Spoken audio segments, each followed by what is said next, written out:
সিলেটের খুবই জনপ্রিয় একটা পিঠা নুন গড়া পিঠা বা নুনিয়া পিঠা, যে নামে ডাকেন সমস্যা নাই। হ্যালো এভরিওয়ান, আসসালামু আলাইকুম। সবাই কেমন আছেন? আল্লাহর রহমতে সবাই ভালো আছেন। আমি আজকে আপনাদেরকে তৈরি করে দেখাবো সিলেটের খুবই ঐতিহ্যবাহী একটা পিঠা, নুনিয়া পিঠা। তো প্রথমে আমি চুলায় ফ্রাই প্যানে হাফ মগ পানি দিয়ে দিলাম। এরপর আমি 2 চা চামচ পেঁয়াজের বাটা দিয়ে দিলাম, 1 চা চামচ রসুন বাটা, হাফ চা চামচ আদা বাটা, হাফ চা চামচ হলুদের গুঁড়া দিয়ে মিশিয়ে আমি ফুটিয়ে ওঠা পর্যন্ত অপেক্ষা করব।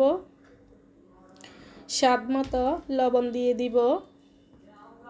তো এরপর আমি ফুটিয়ে ওঠা পর্যন্ত অপেক্ষা করতে থাকলাম।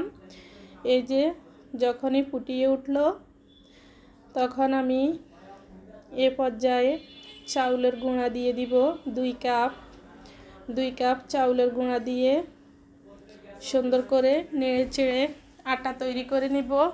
যেভাবে আমি চাউলের গুঁড়ার রুটি তৈরি করি সেরকমই একটা আটা তৈরি করে নিব। তো এই যে এভাবে আমি তৈরি করে নেওয়ার পর এবার আমি এই ডোটাকে সুন্দর করে মথে নিব।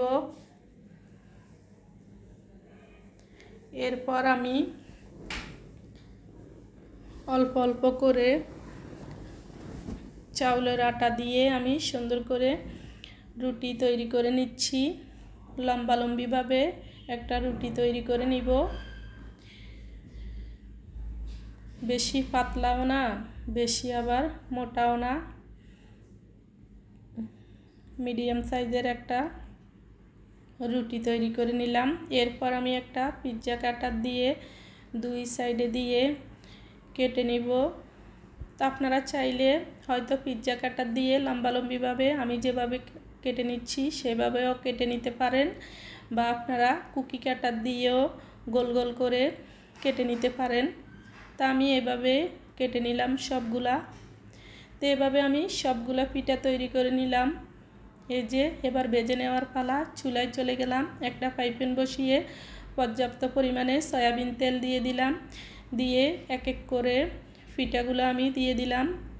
বেশ ভালো এই পিঠাগুলো ফুলে একদম ডাবল হয়ে যায়, ফুলে খুবই সুন্দরভাবে ফুলে গেছে পিঠাটা।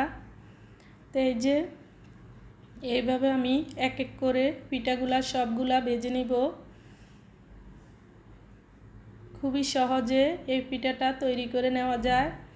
বিকেলবেলা চায়ের সাথে বা এমনিতেও খাওয়া যায়। ছোট বাচ্চা থেকে বড়রা, ডায়াবেটিসের মানুষ সবাই খেতে পারে। এই নুন গড়া পিঠাটা অনেক মজা হয়, তৈরি করাটাও খুবই ইজি। তো এবার আমি আপনাদেরকে ডেকোরেশন করে দেখাচ্ছি। তো যদি ভিডিওটা ভালো লাগে প্লিজ একটা লাইক দিবেন, একটা শেয়ার দিবেন। আমার ভিডিওটা এতক্ষণ পর্যন্ত দেখার জন্য সবাইকে ধন্যবাদ।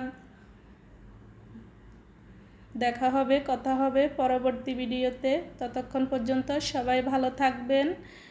সবাইকে ধন্যবাদ দিয়ে আবারও বিদায় নিয়ে চলে যাচ্ছি। সবাই ভালো থাকবেন। আল্লাহ হাফেজ।